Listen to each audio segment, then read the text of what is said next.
Hey, morning everybody. It's Keith from Jets PC. Happy Friday. So it's Tech Tips Friday.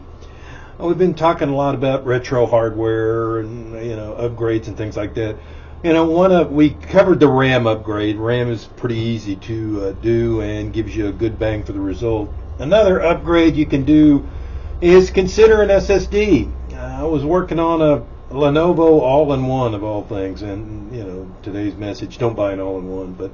And I got to looking, and the hard drive kept pinging 100%, and I was like, this thing's got a traditional hard drive in it.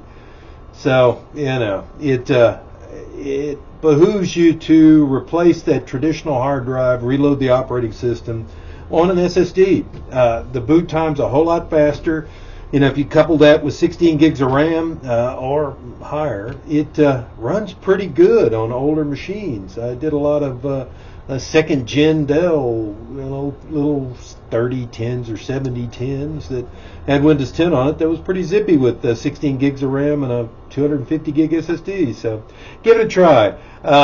Look for and if you're going to buy an SSD, look for a new one. They're not too expensive. Just if you stick under 500 gigs, and they're a little cheaper. The terabytes and the 2 terabytes get a little pricey, but give that a try.